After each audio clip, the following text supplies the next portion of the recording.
o Exército Libertador do Sul, de Zapata, e a Divisão do Norte, de Pancho Villa.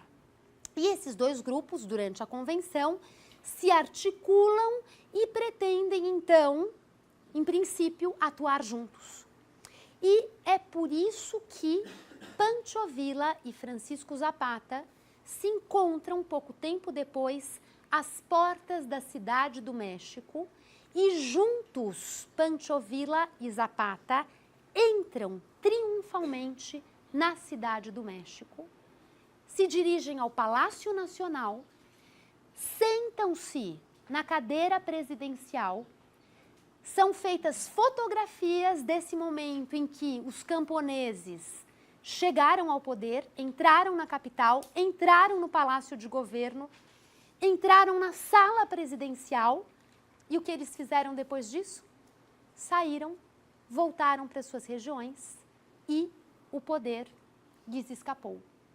E a Cidade do México ficou, de novo, vaga, livre, para que outra liderança, outra figura, pudesse realmente assumir aquele poder central e em nome dele, governar todo o país. Essa passagem, no dia 6 de dezembro de 1914, de Pancho Villa e Zapata juntos pela Cidade do México, e as não implicações, os não desdobramentos dessa passagem de ambos pelo Palácio Nacional para uma resolução política da Revolução Mexicana é, como vocês podem imaginar, um objeto importante das discussões historiográficas. Por que é que eles não ficaram lá? Por que é que eles não chegaram a um acordo sobre o que fazer? Por que é que eles não escolheram um presidente da República e começaram, então, a exercer esse poder que, de alguma forma, tinha passado pelas suas mãos? E eu não vou falar muito agora sobre isso, porque esse é um tema que vai aparecer na nossa segunda parte, em vista, sobretudo, do texto do Arturo Orman, que discute, bom, o que era o projeto de poder do Zapata? Por que ele não assume a capital, o centro político do país? Então, essa é justamente uma grande questão que vem sendo explorada pelos historiadores. O fato é, e vocês vão ver a fotografia mais adiante no nosso curso, o fato é que eles sentam, eles se deixam fotografar, há comentários gerais, né, dos críticos dessas imagens sobre um certo estado de espírito ali não muito à vontade de estar naquela sala elegante, suntuosa do Palácio Nacional e ali naquela mesa, enfim, uma mesa que nunca foi dos camponeses e, enfim, um certo desconforto em relação àquela vivência e logo depois, não só eles saem de lá, como eles saem de lá e uma série de eventos colaboram para que um desconfiasse do outro, um julgasse o outro traidor e as relações de possível aliança entre Pancho Villa e Emiliano Zapata vão rapidamente se desvanecendo. A aliança não se confirma e a Divisão do Norte vai lutar por suas questões da lei agrária, da reforma agrária lá no norte, e Zapata volta para o pueblo de Anenecuilco, volta para Morelos e vai resolver as questões dos camponeses do Centro-Sul. A aliança entre esses dois grupos, essas duas forças sociais foi fortuita, foi passageira e dela não se obteve realmente um encaminhamento comum para a construção de uma nova ordem no México. Muito bem, ao mesmo tempo em que isso acontecia, como vocês podem imaginar, Carranza cuidou do seu pedaço, né? Venustiano Carranza cuidou de sedimentar, de consolidar aquela liderança que ele havia começado a construir em 1914, que ele julgou que não foi reconhecida pelos seus aliados. Os aliados deram muita pouca trela para o que ele fez, então ele precisava resolver aquilo à sua própria maneira. Bom, então, como eu dizia, o Venustiano Carranza muito desacreditado do governo da convenção e do que seriam as possibilidades do governo da convenção realmente levar o México a um desfecho político, a uma solução política. O que faz é, a partir do seu próprio exército constitucionalista, começar a lutar pela derrota dos seus aliados, cada vez mais declaradamente adversários. E o primeiro objeto dessa decisão de impor a sua autoridade sobre a desses adversários, que não a haviam reconhecido por ocasião da Convenção de Águas Calientes, o primeiro objeto é a divisão do norte, é o exército de Pancho Villa. E para lá é enviado no ano de 1915 Álvaro Obregón, que lidera, que comanda as chamadas Batalhas de Celaya. As Batalhas de Celaya que foram sangrentas, as Batalhas de Celaya, onde o próprio Obregón perdeu um braço, que vocês vão ver uma fotografia dele. Depois ele teve uma longa e importante carreira política no México, né? Até 1928, quando ele foi assassinado. Então, nas batalhas de Celaya, ele perde um braço. Os vilistas, os soldados de Pancho Villa, têm entre mortos e feridos 12 mil pessoas, 12 mil baixas, incluindo aí os feridos. Portanto, batalhas sangrentas em que a divisão do norte vai sendo, pouco a pouco, esfacelada.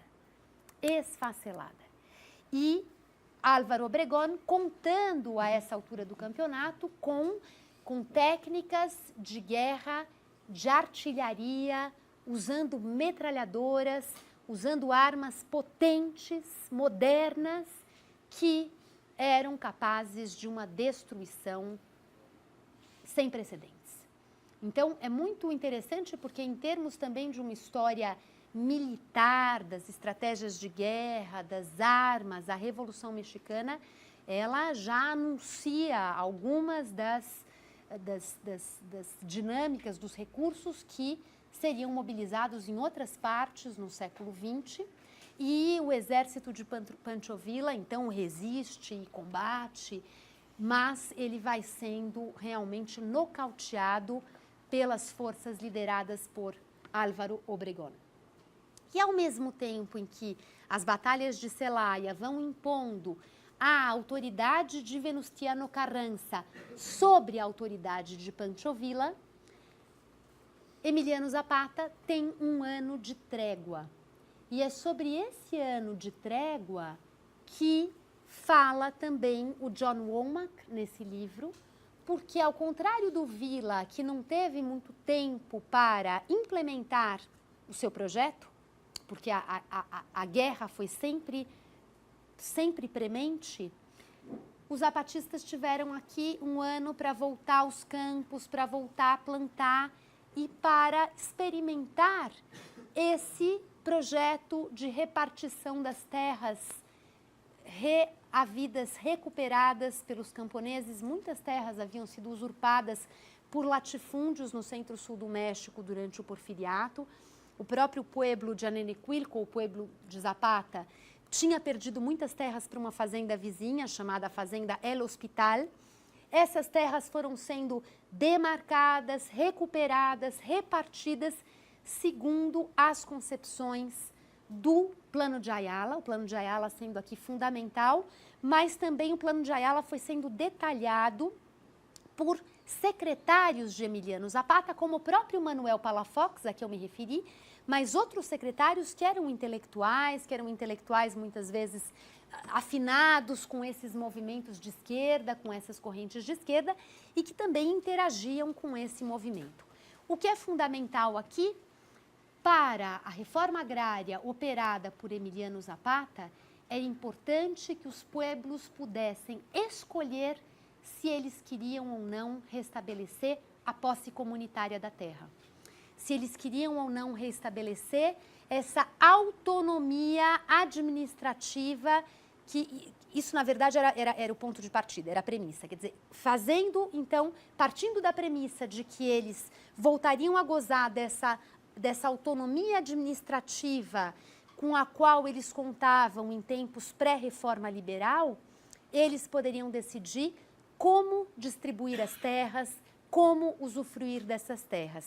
E a posse coletiva era admitida como uma forma a que os pueblos poderiam apelar. Ou seja, essa questão da autonomia, essa questão do pueblo e da organização comunitária eram questões que estavam no coração do movimento zapatista.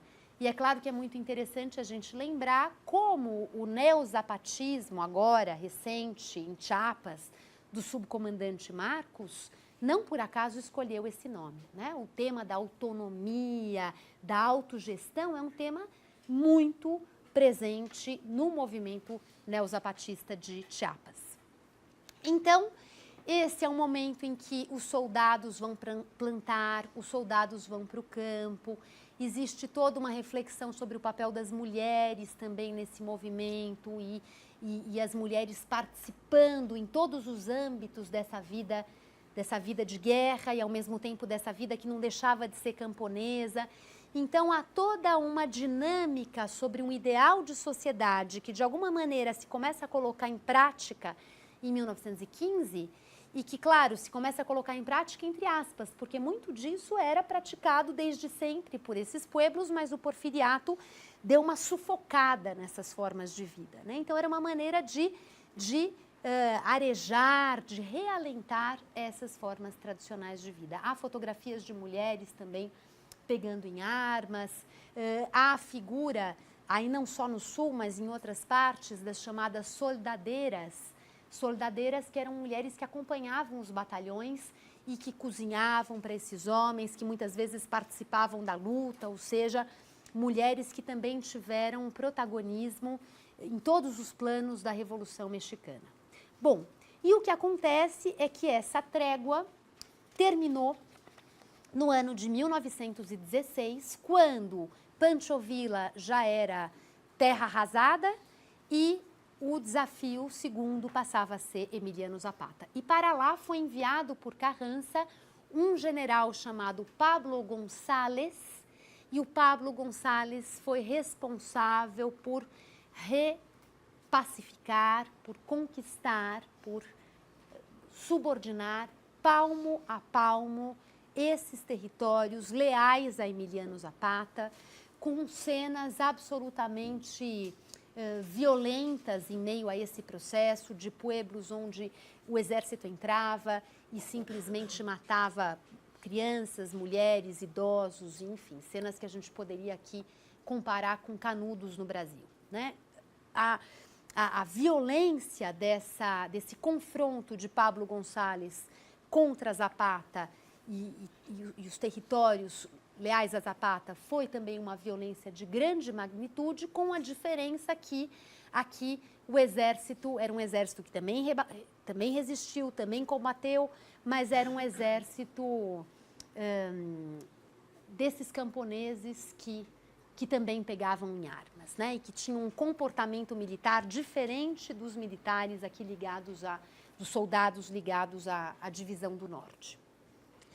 Também o exército libertador do Sul foi sendo desarticulado, derrotado, ao mesmo tempo em que Carranza, no ano de 1916, convocou eleições para um Congresso Constituinte. Carranza que vinha constituindo a sua força, a sua autoridade por vários caminhos. Eu aqui chamei atenção para esse militar.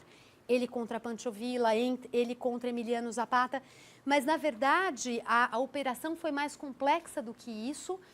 Por exemplo, Carranza também elaborou, no ano de 1915, uma lei agrária, e essa lei agrária também procurava seduzir a população rural, com indicação de que seria feita uma reforma agrária no México.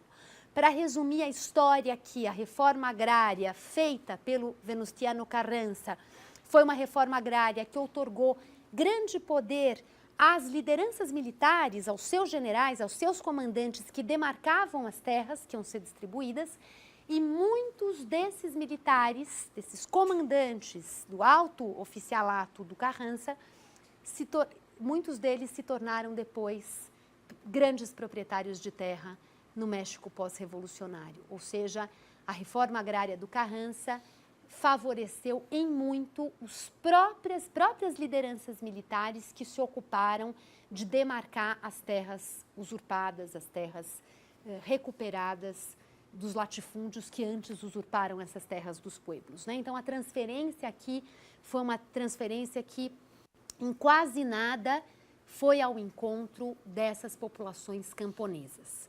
E, ao mesmo tempo, um outro traço importante aqui do Carrança é que ele também acenou com benefícios aos trabalhadores assalariados, aos trabalhadores urbanos. E ele procurou atrair o apoio desses trabalhadores urbanos, claro, com, sobretudo, o aceno de aprovação de leis trabalhistas. E existe também uma ampla discussão dos historiadores sobre o papel do operariado na Revolução Mexicana.